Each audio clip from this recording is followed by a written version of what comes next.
Bonjour à toutes et à tous, j'espère que vous allez bien en ce début d'année.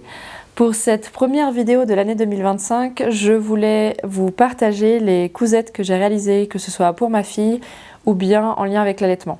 Donc on va commencer par tout ce que j'ai pu coudre pour ma fille. Alors premièrement, j'ai réalisé 2 gigoteuses et donc pour réaliser ces gigoteuses, j'ai utilisé un patron qui m'avait été offert, qui vient donc de chez Burda. J'en ai réalisé 2 versions. Donc de manière générale, le patron il est quand même assez facile à suivre. Il n'y a rien de... Voilà, après ça reste une gigoteuse, donc c'est pas non plus... c'est pas non plus très très compliqué à réaliser. En fait, ici, il proposait d'utiliser des boutons pression. Et c'est vrai qu'à l'époque, ça me faisait un peu peur d'utiliser les boutons pression. J'avais peur que, je sais pas, de les installer, quoi, de les mettre, mais aussi peur que je les ai mal mis et que c'est vrai que des boutons qui peuvent se détacher pour un vêtement qui est supposé être pour un enfant, c'est quand même un peu stressant, il y a quand même des risques. Donc c'est vrai que j'étais pas très à l'aise. À la place, c'est vrai que j'avais mis des espèces de scratch. Et c'est vrai que... Alors j'étais très fière de mon idée à l'époque, mais c'est vrai que c'est pas très élégant quand j'y repense. Si je me souviens bien, ce patron ne proposait pas de rajouter de watts entre la doublure et le tissu principal. Moi j'ai quand même décidé d'en rajouter, mais et voilà, ça s'est très bien passé de ce côté-là. Maintenant, est-ce que je referais ce patron ? Clairement non, en fait. Je me suis rendu compte, en fait, il est fait de sorte qu'il n'y a pas du tout d'ouverture sur le bas au niveau des jambes. Donc la seule ouverture que vous avez, c'est vraiment au niveau, vous savez, des épaules. Et c'est tout. Donc vous n'avez pas de fermeture éclair sur le bas, vous n'avez pas de système de pression et du coup ça s'enfile un peu comme une chaussette si vous voulez, mais sur le coup moi j'avais pas réalisé, mais en fait c'est une très mauvaise idée. Malheureusement je l'avais déjà réalisé 2 versions à l'époque avant que ma fille soit née et clairement jamais je réutiliserai ce patron en fait. Et donc du coup à charge de revanche, j'avais quand même très envie de réaliser une gigoteuse pour ma fille, donc j'ai acheté le patron Cassiope de chez Ikati. Donc cette fois-ci je n'ai réalisé qu'une version, mais je songe à en réaliser d'autres parce que on en a quelques-unes à la maison, mais je trouve qu'on n'en a jamais assez, il y a toujours des accidents et comme c'est assez rapide à réaliser, j'ai prévu d'en réaliser d'autres. Concernant le patron, il n'y a rien à redire, il est très simple à suivre, je crois qu'il y a même une vidéo, comme tous les patrons de chez Ikati si je ne me trompe pas. Donc j'ai pas grand chose à dire sur le patron et sur la réalisation en elle-même de la gigoteuse. Donc vous avez aussi la possibilité de rajouter une poche sur la gigoteuse, donc ça c'est vrai que moi j'en ai pas trop vu l'utilité. Alors je sais pas si éventuellement la poche elle est assez grande pour par exemple rajouter la lolette, et peut-être que plus tard quand le bébé est assez grand il peut peut-être attraper la lolette dans la poche. Écoutez, je ne sais pas trop, mais c'est vrai qu'en tout cas moi je ne l'ai pas réalisé, donc vous pouvez de toute façon choisir de ne pas la réaliser, c'est tout à fait possible. Cette fois-ci, j'ai bien utilisé les boutons pression. Et puis, ce que j'ai fait, c'est que l'intérieur, il est en tissu un peu polaire. Donc, ce qui fait que ça lui tient quand même bien chaud. J'avais peur que ça lui tienne trop chaud. Et puis, au final, donc ça, je crois que je vous en ai parlé dans la précédente vidéo. Mais au final, écoutez, ça va très bien comme ça. Elle a l'air de l'apprécier. Par contre, donc j'ai quand même une petite remarque. En fait, j'ai 2 petites remarques. La première, c'est qu'en fait, alors soit j'ai lu trop vite, mais il me semble que dans le guide, dans le tutoriel du patron, il ne propose pas de rassembler, de faire quelques points pour rassembler la doublure qui est à l'intérieur du coup et le tissu extérieur. Ce qui fait que la doublure, elle peut un peu se balader. Donc écoutez, c'est aussi possible que j'ai lu trop vite parce que moi je couds souvent en ne regardant que les images, mais du coup ça c'est une modification que j'ai rajoutée moi en tout cas après utilisation, parce que j'ai vu que si elle bouge ses jambes, forcément le tissu à l'intérieur remonte un petit peu. Et puis la deuxième remarque que j'ai à faire, et ça concerne également le précédent patron dont je vous ai parlé de chez Burda, c'est que en fait on n'a pas vraiment d'explication quant à l'équivalent vis-à-vis des togs. Vous savez, vous pouvez avoir différentes épaisseurs Donc dans le commerce, ils vous donnent des indications quant à l'épaisseur de la gigoteuse. Et puis comme ça, vous avez une indication de quand utiliser cette gigoteuse en fonction de la température de la pièce dans laquelle votre enfant va dormir. Et c'est vrai que ça manque un petit peu. Parce qu'évidemment, donc ils nous disent qu'on peut doubler, évidemment ils disent qu'on peut utiliser différents tissus. Voilà, je suis désolée, j'ai un peu le nez pris, donc j'espère que ça ne s'entendra pas trop. Mais du coup, c'est vrai qu'en fonction des tissus que vous utilisez, en fonction de si vous rajoutez de la watine ou pas, finalement ça va modifier toute l'épaisseur de votre gigoteuse. Et du coup, moi je suis un peu perdue quant à quand je peux utiliser cette gigoteuse. Donc voilà. Je dirais que c'est des petites remarques que je ferais. Maintenant, est-ce que je referais ce patron? Oui, oui, oui. Oui et oui et oui et oui. Très simple à réaliser. Les patrons chez Icati, vraiment, moi, je les adore. J'ai vraiment tous envie de les acheter, c'est horrible. Mais voilà, ils sont top. Donc, je vais clairement refaire d'autres versions. C'est vrai qu'on n'est jamais à l'abri d'avoir un accident. Et même si on en a quelques-unes à la maison, là il va nous en falloir d'autres, que ce soit pour avoir une version plus estivale ou même encore peut-être une pour l'hiver prochain. Enfin, je vais voir. Mais en tout cas, il nous faudra les deux versions, donc clairement, je vais en refaire. Ensuite, concernant les vêtements que j'ai réalisés, donc j'en ai réalisé plusieurs, en différentes tailles. Principalement, j'ai dû faire du 1 mois, 3 mois et du 6 mois. Donc il y a le patron Hanoï qui vient de chez Icati. Alors là, j'ai réalisé plusieurs versions. J'ai réalisé une robe, 2 blouses et 2 barboteuses. Donc de tailles différentes. Tout s'est très très bien passé. Vraiment, encore une fois, chez Icati, on se trompe rarement. J'ai vraiment adoré réaliser ces vêtements. Et en plus, c'est double plaisir parce que quand on coupe pour des enfants, on utilise beaucoup les chutes de tissu. Et ça, c'est très satisfaisant. Et en plus, ça va tellement vite comparé à quand on réalise des vêtements pour adultes que voilà, je regrette presque de ne pas en avoir réalisé plus.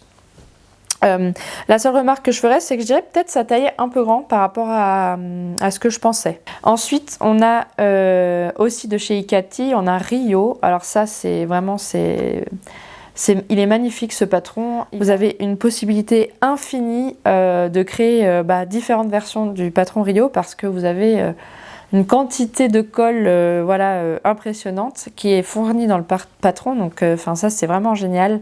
Et donc ça je vais en réaliser d'autres parce qu'il est vraiment magnifique ce patron, je l'adore. Ensuite j'ai réalisé donc un pantalon jersey. Donc je l'ai fait 2 fois dans le même tissu, donc voilà, rien d'exceptionnel. Donc ce patron vient du livre Le grand livre de la couture pour bébé. Et voilà, tout simple, hyper rapide à réaliser.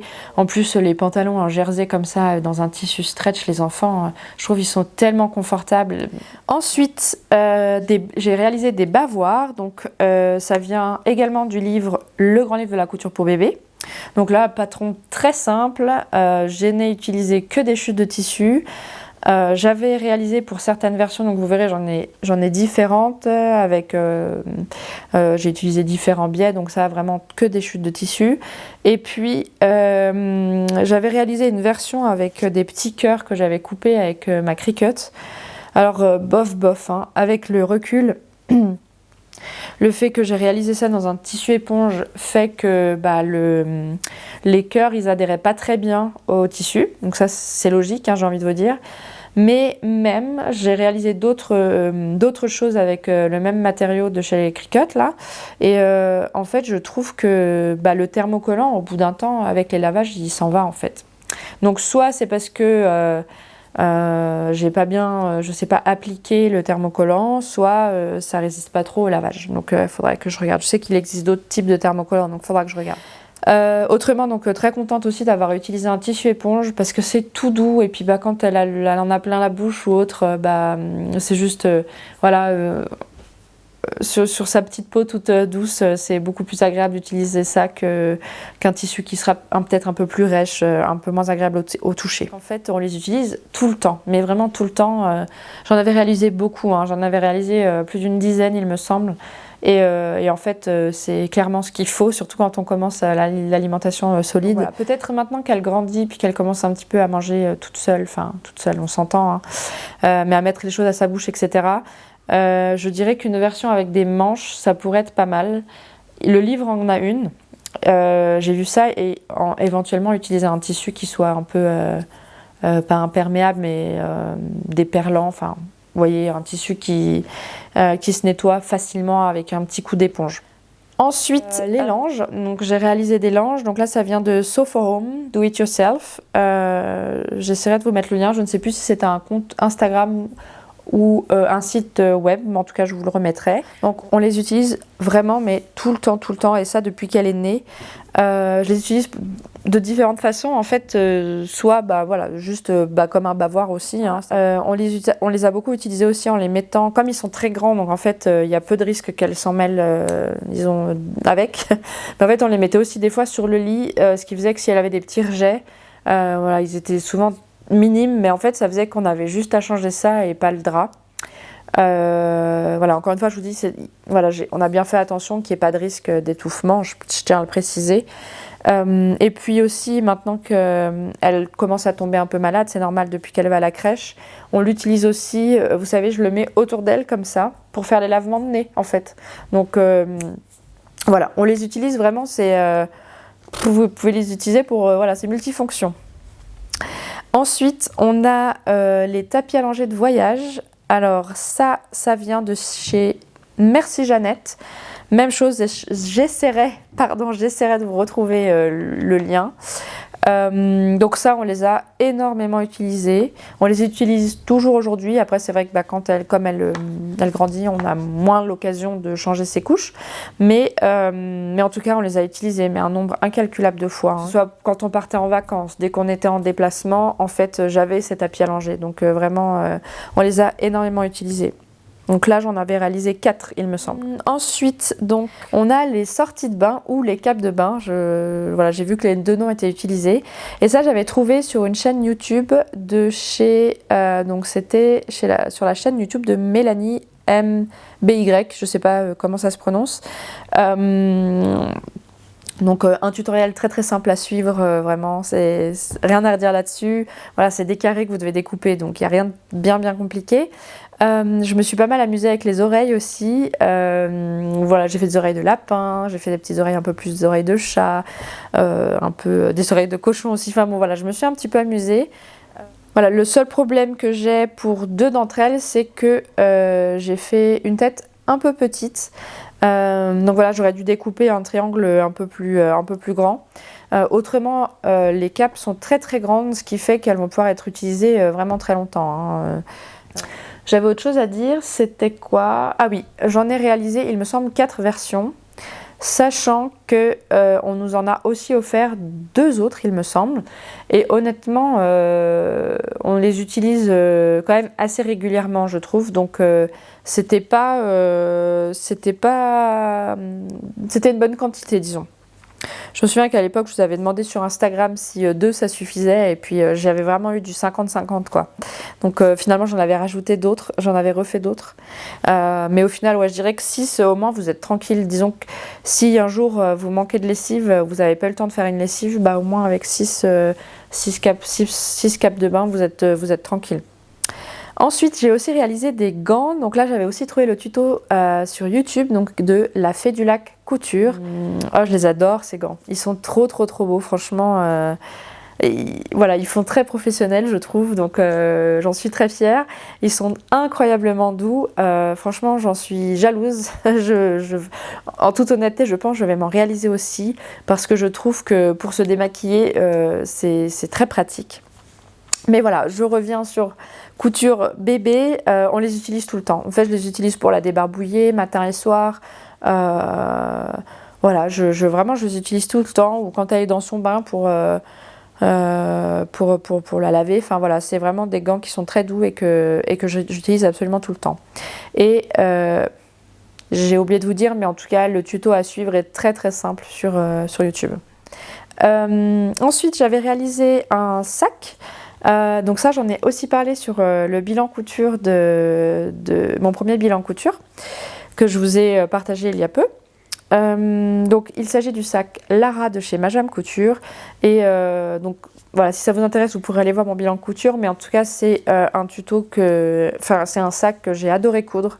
C'est mon premier accessoire, c'est le premier accessoire que j'ai réalisé et on l'utilise absolument tous les jours pour aller à la crèche, vraiment très pratique. Éventuellement, comme je disais dans ma vidéo de bilan, peut-être que je rajouterai quelques centimètres pour qu'il soit un poil plus grand. Ensuite, j'ai aussi réalisé une poupée pour ma fille, donc c'est aussi la première fois que je réalise ce genre de jouet où il faut voilà, mettre de la ouate de rembourrage, etc. Donc là, j'ai vraiment pris plaisir à le réaliser, hein. Je vous avoue que j'ai adoré ça. J'ai utilisé que des chutes de tissu. Cette poupée vient du livre Les doudous à coudre de mes petites lunes. Et vous avez aussi la possibilité, donc là, bon, elle est un peu nue, ma petite poupée, enfin sa petite poupée, donc il va falloir que je lui fasse des vêtements. Donc ça, voilà, il faut juste que je prenne le temps d'en réaliser, mais et voilà, je trouve que c'est très chouette parce que je me dis qu'éventuellement, elle pourra même avoir des habits assortis à sa poupée et peut-être que ça lui plaira d'avoir ça justement. Donc je regarde si ça enregistre toujours. Oui, ça enregistre toujours, donc je vais continuer maintenant la partie allaitement. En ce qui concerne l'allaitement, donc j'ai réalisé des soutiens-gorge. J'en avais réalisé, il me semble, en tout 4, je dirais 4. Donc j'avais réalisé avec des bas assortis. Voilà, initialement je voulais pas avoir les soutiens-gorge tout simples qu'on peut trouver en général dans le commerce. Je voulais un truc un petit peu plus sexy. Et du coup, ce que j'ai fait, c'est que j'ai pris la base du soutien-gorge Cosmo, donc de chez Fiti ou Lingerie. Et puis en fait, j'ai juste modifié pour rajouter des clips d'allaitement et puis rajouter comme un élastique, du coup, vous savez, pour faire le maintien de la bretelle en fait. Donc on voit franchement pas la différence avec un soutien-gorge classique. Enfin, en tout cas, moi je trouve pas. Évidemment, si vous regardez précisément, vous voyez bien qu'il y a un clip d'allaitement, mais disons que je trouve que voilà, c'est vraiment très discret. J'ai pas de tuto à vous partager pour ça. J'avais vraiment, enfin, si vous regardez un peu comment sont faits les soutiens-gorge dans le commerce, vous allez vite comprendre comment c'est fait. C'est pas très compliqué. Donc j'ai réalisé différentes versions. En fait, j'avais réalisé donc une première version à la fin de ma grossesse, en me basant sur la taille de ma poitrine à ce moment-là. Et c'était, disons, plus une version test, parce qu'on m'avait dit qu'il fallait rajouter une taille en fait. Quand on est en fin de grossesse, il faut rajouter une taille de poitrine quand on allaite, parce que voilà, vous prenez, votre poitrine grossit avec l'allaitement. Donc cette version, elle a été parfaite en termes de taille, je dois dire, pour absolument tout mon postpartum, incluant jusqu'à maintenant, après 7 mois d'allaitement. J'avais quand même réalisé d'autres versions en rajoutant une taille supplémentaire, comme ça m'avait été conseillé donc par des amis ou comme j'avais pu le voir sur internet. Et autant vous dire que c'est, mais alors, beaucoup trop grand. En fait, moi ma poitrine n'a pas tellement modifié de taille. Elle a pris un peu en volume pendant la grossesse, mais elle n'a pas en tout cas pris plus de taille après. Donc après l'accouchement. Donc en fait c'était inutilisable, parce qu'en fait les baleines me rentraient elles me rentraient dans les aisselles en fait. Enfin oui, c'était vraiment beaucoup trop grand. Et du coup en fait ce que j'ai fait par rapport à ça, c'est que j'ai tout simplement retiré en fait les baleines, ce qui fait que j'ai porté le soutien-gorge sans baleine et puis ça allait très bien, hein. Il n'y a pas de souci, mais c'est vrai que bon voilà, c'est vrai que c'est compliqué parce que je pense que tout le monde ne réagit pas pareil à la grossesse, et je pense que même entre grossesses différentes, disons qu'une personne qui est enceinte plusieurs fois peut avoir son corps qui réagit différemment à la grossesse, donc c'est un peu compliqué de vous donner un conseil vis-à-vis de la taille, malheureusement. Par contre, je peux vous donner un autre conseil aussi, c'est que donc j'ai eu un problème avec l'élastique que j'ai utilisé, vous savez, pour le rendre donc allaitement compatible. Donc la partie en fait, si vous voulez, la partie, si vous voulez, qui passe et qui redescend en fait sur le côté comme ça jusqu'au bas de vos soutiens-gorge. Je vous mettrai une petite vidéo pour que ce soit un peu plus clair. En fait, l'élastique que j'ai utilisé pour pas mal de versions, il était trop fin, trop... Ce qui fait qu'en fait, il tournait, si vous voulez. Donc, il aurait fallu que je fasse plus attention par rapport à la largeur du clip d'allaitement. Voilà, d'utiliser un élastique qui soit vraiment suffisamment épais, mais aussi suffisamment large. Parce que là, il bougeait un peu. Donc, je dirais que ça... Voilà, donc pour quelques versions, ça m'a gênée. Donc, voilà pour les soutiens-gorge. Ensuite, j'ai réalisé aussi donc, un tablier d'allaitement. Et ça, j'avais trouvé sur le site verobrico.fr. Donc là, un véritable coup de cœur, que ce soit pour moi ou pour mes proches, des amis, des collègues, enfin tous ont trouvé ça super que j'ai un tablier d'allaitement. En fait, si vous voulez le tablier d'allaitement, ça vous permet d'avoir bébé au sein, mais vous êtes relativement caché en fait. Enfin voilà, moi je suis assez réservée, c'est vrai que j'étais pas très à l'aise à l'idée de montrer ma poitrine. Après, aucune critique vis-à-vis des mamans qui le font, mais en tout cas moi j'étais pas très à l'aise avec ça. Donc j'ai préféré avoir un peu d'intimité et pouvoir utiliser un tablier d'allaitement. Et ça fonctionne super bien. C'est vrai que des fois c'est un peu embêtant parce que c'est pas toujours facile de placer bébé au sein, surtout quand ils sont petits.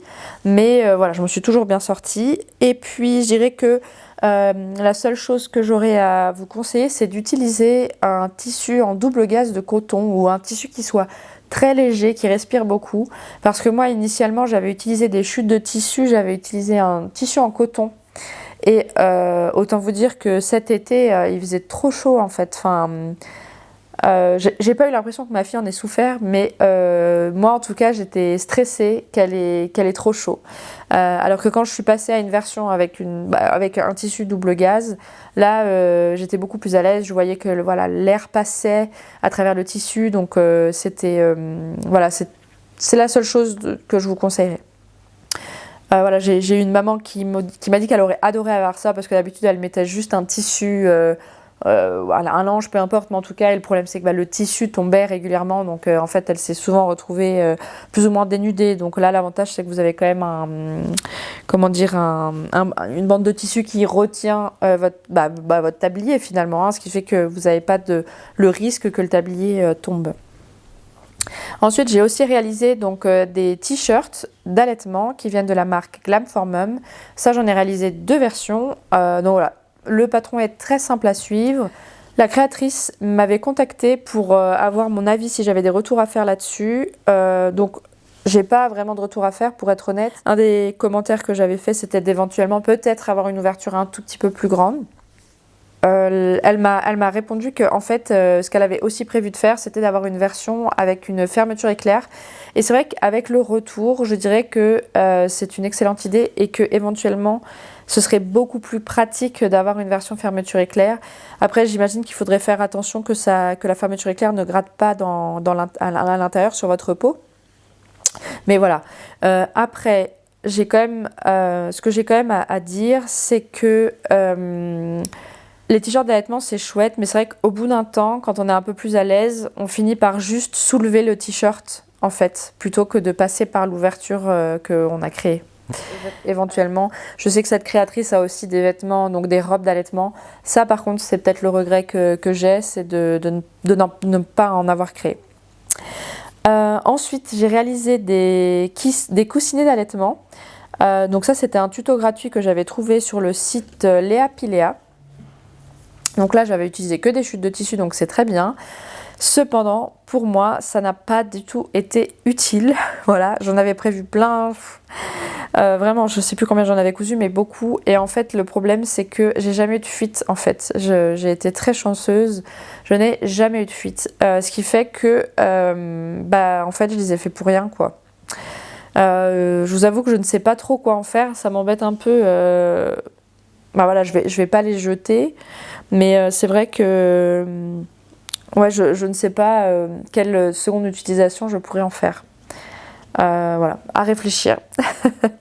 Mais voilà, si jamais vous voulez des coussinets d'allaitement, je pense que ceux-là, après je les ai pas essayés, donc en fait je peux pas vous les conseiller. Je peux juste vous dire qu'il existe un tuto qui est gratuit. Et voilà, moi je les ai pas testés, donc je pourrais pas vous faire un vrai retour dessus.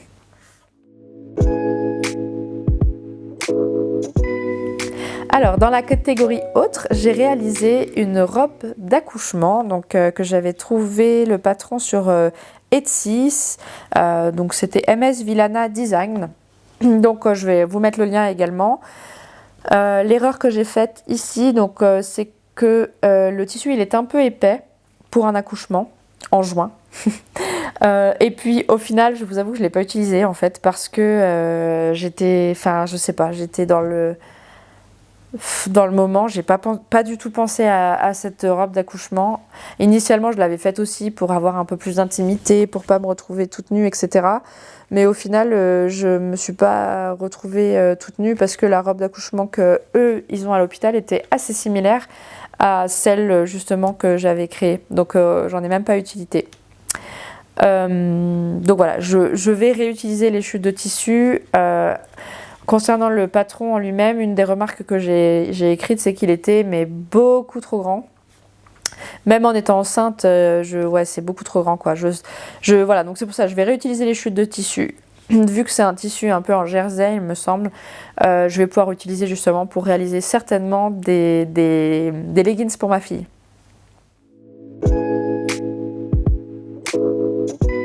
Alors c'est tout ce que j'ai réalisé pour ma fille et pour moi-même. J'aurais aimé réaliser beaucoup plus de choses, évidemment. J'espère en tout cas à l'avenir prendre plus le temps en tout cas de lui réaliser des vêtements parce que ouais, j'ai un milliard d'idées et puis quand on a un milliard d'idées puis qu'on n'arrive pas à les exécuter, pardon, c'est toujours un peu frustrant. Donc je vais quand même essayer de m'y atteler cette année. Donc pour conclure, qu'est-ce qu'il m'a manqué? Je dirais que l'erreur que j'ai faite, c'est pas une erreur, mais disons que j'avais réalisé des culottes de règles il y a un moment. Et donc ça, je me dis que j'aurais tout à fait pu les utiliser donc pour les lochis. Donc c'est les saignements que vous pouvez avoir après l'accouchement. Du tout. Donc voilà, je dirais qu'à l'avenir, je ferai plutôt ça. Donc c'est aussi quelque chose que je vous conseillerais, surtout de réaliser, parce qu'en plus, dans votre vie de femme, vous en aurez aussi besoin hors grossesse et hors accouchement. Et donc, comme je l'ai dit aussi avant, j'aurais souhaité réaliser d'autres vêtements de la marque donc Glam for Mum, principalement des robes. Ça, c'est vrai que ça m'a manqué un petit peu. Je n'ai utilisé principalement que des robes qui s'ouvraient sur le devant, en fait. Vous savez, des robes boutonnées ou des choses comme ça. Et ça m'a manqué parce que moi, j'adore porter des robes. Et puis aussi, je vous l'ai dit déjà juste avant, mais une chose que je regrette un petit peu, c'est peut-être de ne pas avoir fait plus de vêtements pour ma fille jusque-là. Après, c'est vrai que c'est toujours délicat, surtout les premiers mois. En fait, j'ai été découragée de voir que, en fait, ils mettaient leurs vêtements 3 semaines et puis ensuite on changeait déjà de taille. Donc en fait, je pense que ça m'avait un peu découragée un moment. Là, maintenant qu'elle les garde pour une plus longue période, c'est vrai que ça me redonne envie de lui réaliser des vêtements. Donc ça, je vais m'y atteler. Et puis peut-être penser à des choses toutes simples, des choses qui peuvent se réaliser dans du jersey par exemple. Ça, c'est tellement plus confortable pour eux finalement. C'est vrai que je me connais, je vais réaliser plein de choses en coton. Je lui ai acheté plein de tissus en coton, donc je vais en réaliser. Mais c'est vrai qu'il faut aussi penser à leur confort et au final, tout ce qui est jersey, il n'y a rien de mieux pour eux. Donc voilà. Alors voilà, j'espère que cette vidéo vous plaira. Je ne sais pas si vous auriez des conseils à donner ou des patrons que vous souhaiteriez partager, que ce soit pour réaliser pour bébé, pour enfant, pour allaitement, pour grossesse. Voilà. Vous aurez remarqué aussi que je ne vous ai pas parlé de vêtements de grossesse, tout simplement parce que j'ai pas du tout eu un gros ventre. En fait, ça s'est très peu vu que j'étais enceinte. Donc en fait j'ai pas eu besoin de réaliser de vêtements de grossesse, soit j'utilisais des vêtements un peu stretch ou des robes un peu stretch et ça suffisait amplement. Il y a des pantalons que j'ai pu porter jusqu'au 7e ou 8e mois, je crois que je porte encore maintenant. Même chose pour les jupes, donc c'est vraiment que le dernier mois où c'était un peu plus que je commençais à plus rentrer dans mes vêtements. Donc du coup, voilà, j'ai très peu eu besoin de vêtements de grossesse. C'est pour ça que je ne vous en ai pas partagé. Et puis voilà, je vous souhaite une bonne journée, une bonne matinée, une bonne soirée, peu importe quand vous regarderez cette vidéo. Et je vous dis à tout bientôt. Bye bye!